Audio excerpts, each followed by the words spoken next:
আসসালামু আলাইকুম রহমতুল্লাহি ওবরাকাত। আজকে আলোচনার বিষয় হচ্ছে আউলিয়া হাদিসের বিরোধিতা কারা করে। কোনো মুসলমানকে আউলিয়া হাদিসের বিরোধিতা করতে পারে? বাংলাদেশে আমি অনেক দেখলাম যে আউলিয়া হাদিসের বিরোধিতা করে। আসলে আউলিয়া হাদিস অর্থ হলো কোরআন এমনকি হাদিসের উপরে আমল করে এমনকি অনুসরণ করে।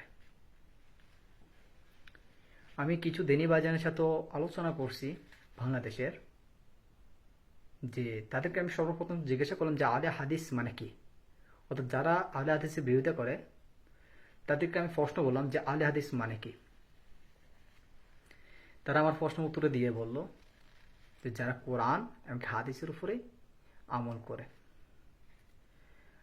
তো ওই কথা অনুযায়ী আমি কিছুটা কথা বলবো।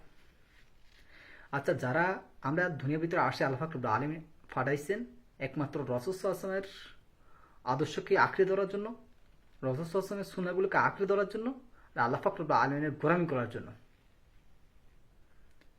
তাহলে আহলে হাদিস অর্থ হলো যারা কোরআন এবং হাদিসের অনুসারী। সামর্থ্য অনুযায়ী আমরা আমল করতেছি, সামর্থ্য অনুযায়ী আমরা বয়ান করতেছি, হাদিস অনুযায়ী আমরা বয়ান করতেছি। তাহলে সেই ক্ষেত্রে আমরা কিভাবে জ্ঞানহীন হয়ে, অজ্ঞতা হয়ে, মূর্খ হয়ে আমরা আহলে হাদিসের বিরুদ্ধে করি? আহলে হাদিসরা যখন একটা হাদিস বলবে তখন অবশ্যই আমাদের কাজ হচ্ছে যাচাই বাছাই করা। কেউ বিরোধিতা করার আগে সর্বপ্রথম আমাদের কাজ হলো যাচাই বাছাই করা।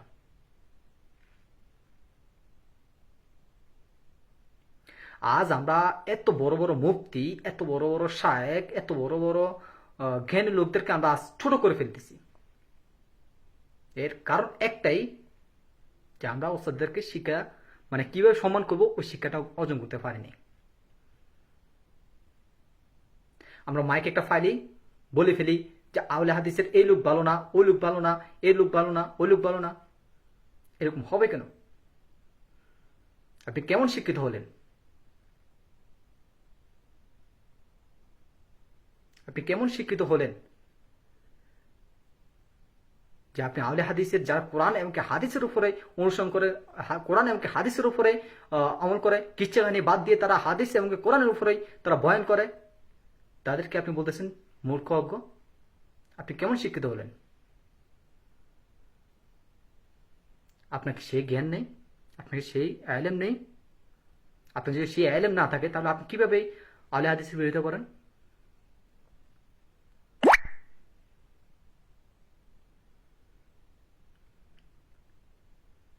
আমি আপনাকে আউলে হাদিস হতে বলি নাই, আমি আপনাকে আউলে হাদিস হতে বলি নাই।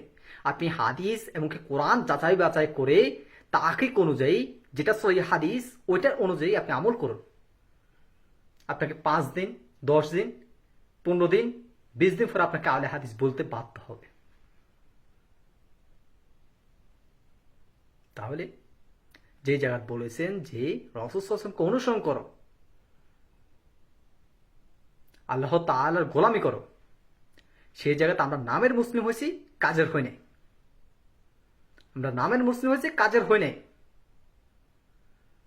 এটার কারণ একটাই, যে আমরা জ্ঞানী হইতে পারি নাই, আমরা ইলম অর্জন করতে পারি নাই। আমরা সার্টিফিকেট পাওয়ার জন্য ওই যে ফিজনে ঘুরছি, আর পরীক্ষার ভিতরে আমরা ফার্স্ট হয়ে গেছি এবং সার্টিফিকেট পেয়ে গেছি, আমরা হয়ে গেছি মুফতি। এরকম জ্ঞানী হয়ে গেছি আমরা। 16 বছর 17 বছর এখনো পড়ালেখা করেও আমরা কিছু হইতে পারি নাই। আর বাংলাদেশের ভিতরেই আপনারা যে 16 বছর 17 বছর পড়ালেখা করে বুখারী শরীফ পর্যন্ত আপনারা মুখস্থ করে ফেলছেন, কিন্তু আজ পর্যন্ত বুখারী শরীফের ভিতরে হাদিস মানে কোনটা ইবাদত কোনটা সেটা আপনারা বলতে পারতেছেন না, বা বললেও আপনারা আমল করতে পারতেছেন না। খুবই দুঃখজনক। আরো বুখারী শরীফকে আপনারা বাদ দেওয়ার জন্য কথা বলতেছেন। এরকম মূর্খ আমি কখনোই দেখিনি। বাংলাদেশকে আমি মূর্খ সমাজ বলি। এর একটাই কারণ যে আপনারা এলেম হন নাই, জ্ঞানী হন নাই। আপনার চাকরির জন্য আপনারা আর সবকিছু বিলিয়ে দিয়েছেন।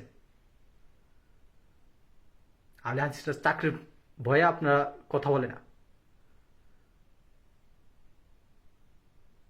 নিজেকে শুধরান, এখন সময় আছে।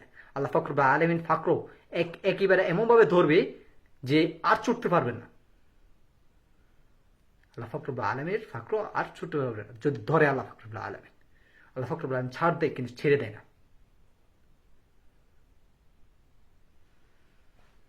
আমি আপনাকে আউলে হাদিস হতে বলি নাই, আপনি আউলে হাদিস হওয়া লাগবে না।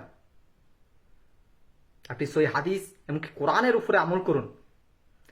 আপনাকে 5-6 দিন পরে আপনাকে যদি আউলে হাদিস না বলে, তাহলে এটা আমি মানি না। আমি আউলে হাদিস কখনো আমি পরিচয় দিই নাই, এখন পরিচয় আমি দিতেছি না। আমাকে আউলে হাদিস বলা হয় কারণ ওই যে হাদিস কোরআন অনুযায়ী আমি আমল করি, হাদিস কোরআন অনুযায়ী আমি বয়ান করি, হাদিস কোরআন অনুযায়ী আমি প্রচার করি, এই জন্য আমাকে আউলে হাদিস বলা হয়। আপনাদের মূর্খ সমাজকে কখনোই সোজা করতে পারবেন না যতক্ষণ পর্যন্ত আপনি আউলে হাদিস হতে পারবেন। আপনি কে আউলে হাদিস হতে আমি বলি নাই বা বলতেছি না। আপনি কোরআন এবং হাদিসের উপর আমল করুন। আশা করি বলেছেন। আল্লাহ ফাকরুল আলমিন আমাদের সকলকে বোঝা তৌফিক দান করুন, ওয়া মা তৌফিক ইল্লা বিল্লাহ।